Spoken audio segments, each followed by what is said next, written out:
Oh yeah, you can definitely feel your legs burning. Look at this, look at, she's steep. It's funny because the trail is pretty, but she's deadly.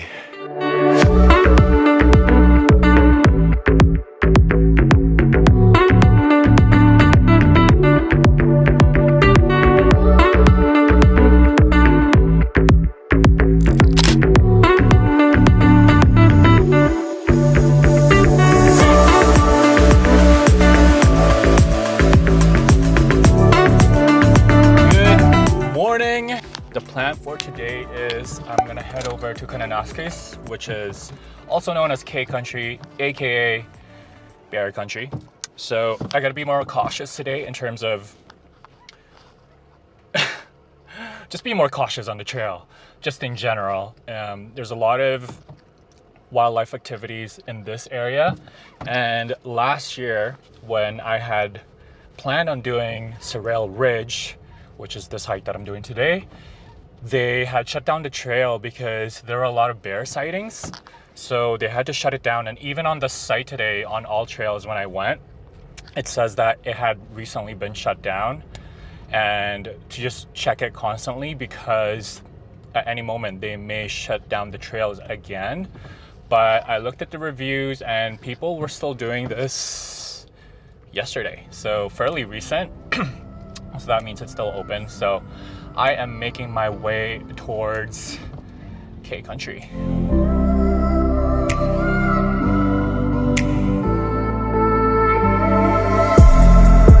So I finally made it 1 hour and a bit later, but right now the parking lot is fairly empty. As you can see, there's really no one around. There's probably 1, 2, 3, 4, there's probably 6 or 7 cars here, including my car, but that must mean that the trail is going to be fairly empty. And yeah, so on all trails it was saying that it's going to take about 6 to 7 hours to complete the hike back and forth, and that there's over 1,000 meter elevation gain or something, which is a bit more than I did yesterday. But I gotta get geared up, stretch up the limbs, and get ready to get going here.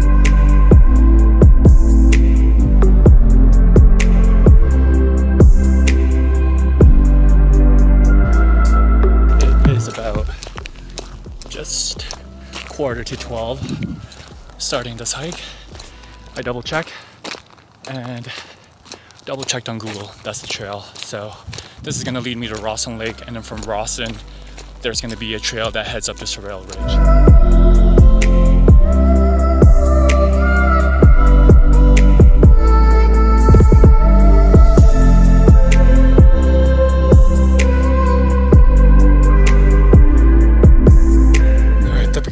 Of the trail, it was mostly flat, which was nice. It's a good warm-up for almost trip. It's a good warm-up for just before when it actually gets harder, and as opposed to the past 2 hikes that I've done where it's just a steady incline right from the get-go. So it's a nice change of pace to just ease up flat, and then once it gets harder, you know, you're already warmed up. But right now I'm just going on a steady incline to the lake. So far so good.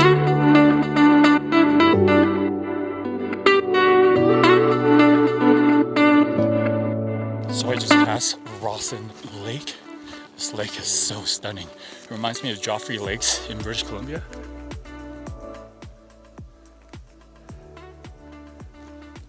And a lot of families and kids even just stop here just to soak in the views, because once you continue on the trail, it's apparently going to lead into an open area, and that leads to Sarrail Ridge. I'm going to do that right now. It's about 12:30, I think. So I've been on this trail for a good 45 minutes, I think. Well, 12:45 now, 1 hour. I'm going to continue going. I was thinking of stopping here and grabbing lunch, but I think it's better to have food when I summit. So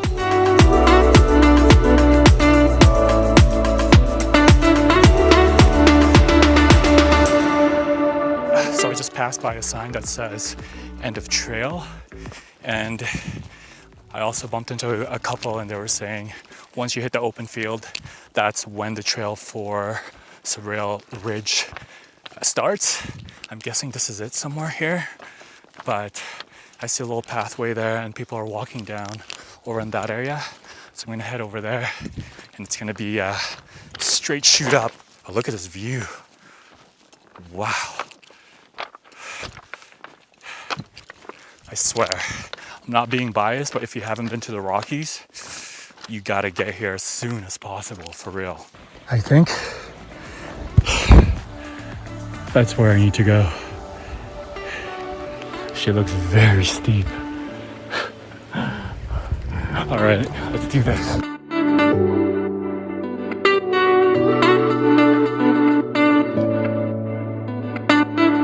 First 10 minutes. Oh yeah, you can definitely feel your legs burning. Look at this, look at, she's steep. It's funny because the trail is pretty, but she's deadly. She's very steep. Look at this.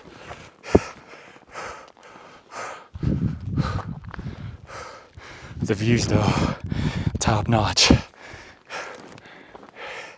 The trail, also good if you're trying to work out your legs, or if you didn't do leg day, or if you skipped out on leg day. I'm gonna stop talking. Gotta save my breath.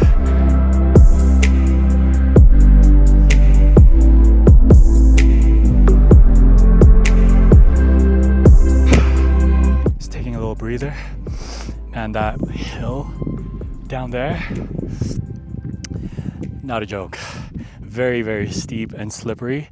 I've had to use my gloves just to grab onto branches. There was this one part with this rope. So if you don't have hiking poles, or if you don't like hiking poles, highly suggest bringing gloves because they come in handy. You don't want to be gripping with these because your hands are gonna get worn out.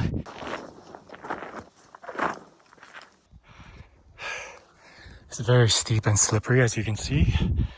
And I got my gloves on because I'm having to grab onto the branches just to make my way up. And if you don't like hiking poles, bring these. I mentioned it on the last vlog and multiple times on this vlog, and I think I will continue to mention it because they're very, very handy.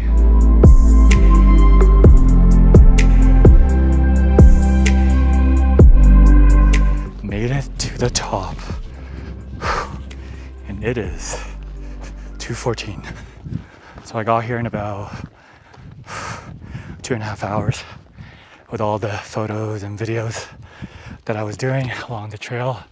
But it's just an open field, and there's also people over there on that area. It's really nice. There's actually quite a bit of people here, probably like 3 groups top, and including myself.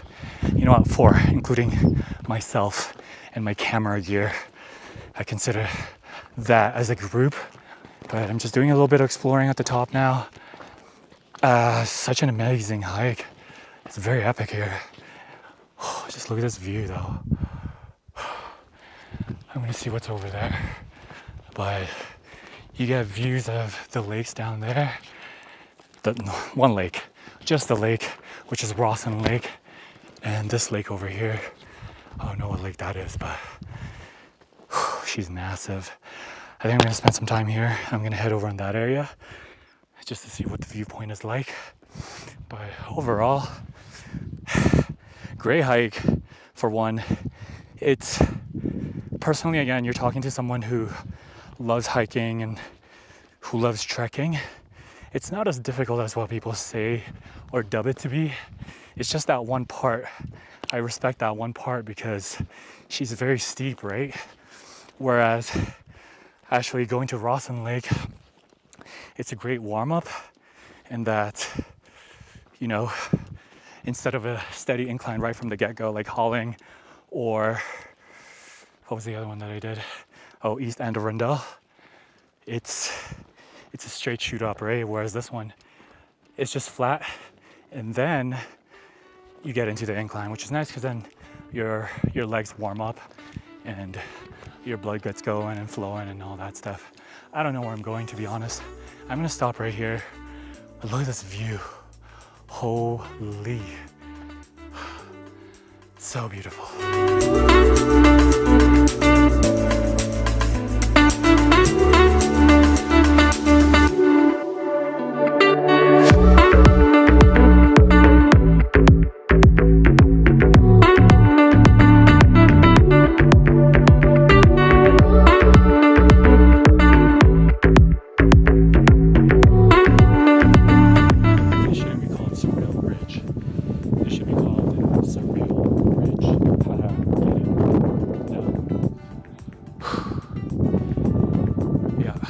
I think it's time to head back down.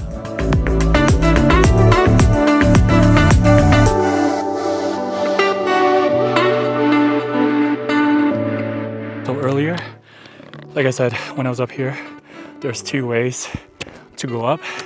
I guess it's like two different viewpoints.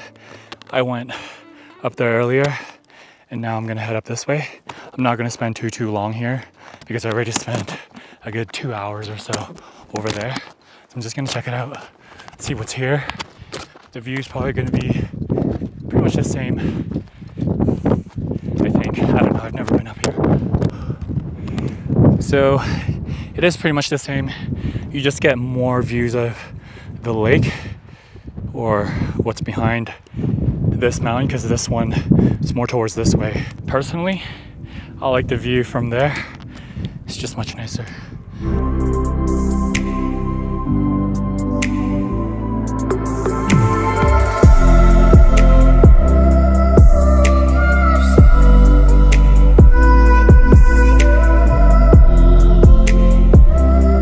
Great hike, to be honest.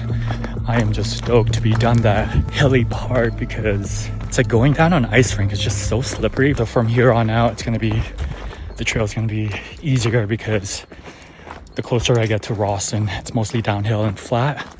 I'm just stoked to be done. Whew. Another hike done. It's another day in the Rockies. Hey, look at this view.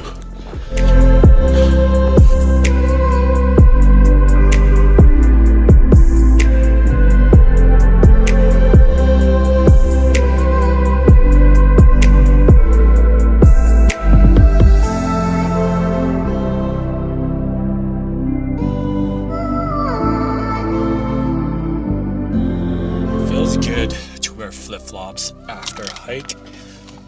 And ooh, oh man, it's warm, but I've been waiting for this.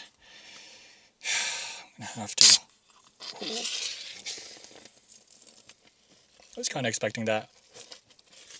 It's really fuzzy. If you are doing this hike, first and foremost, it's worth it. It's very beautiful. Around Rawson Lake, the trail is actually flat, and then it takes you to a gradual incline, which is good because it warms you up. It primes you for that one part when you're heading up to Sarrail Ridge. It's a steep incline. It's very slippery, a lot of gravel, dirt. If you don't have hiking poles, make sure that you bring gloves so you can grab onto the branches and all that stuff. It's gonna make your life so much easier when you're trying to get up. And give me a sec. And the other thing, the basic essentials: sunscreen, hat. Make sure you put sunscreen on. Bug spray. There's a lot of mosquitoes up there. And also the other thing is that it's crazy because when I go to Banff or Lake Louise, I still carry my bear spray, but they're tucked in my bag. It's because there's a lot of people around the area, and being here in Kananaskis, they have the most grizzlies and just bears in general. This is what they call it, K-country, bear country, whatever. But make sure that you have your bear spray with you. The point that I was trying to make, man, that was a long way around. But the point that I was trying to make is that make sure your bear spray is within an arm's reach at all times. And mine was in my pocket the entire time. The other thing is pace yourself, take lots of breaks, and bring lots of water. I think I brought like 3 liters of water and I finished all of it. Almost all of it. I'm gonna drive back home. Canmore is about an hour away from here. I'm gonna shower, have some dinner, and just chill out, have a relaxing evening. I hope you guys enjoyed this video. Make sure you give it a big thumbs up. give that, just do it right now. Give it a big thumbs up. Subscribe to my channel if you haven't done so yet. And I'll see you guys in the next vlog. Cheers.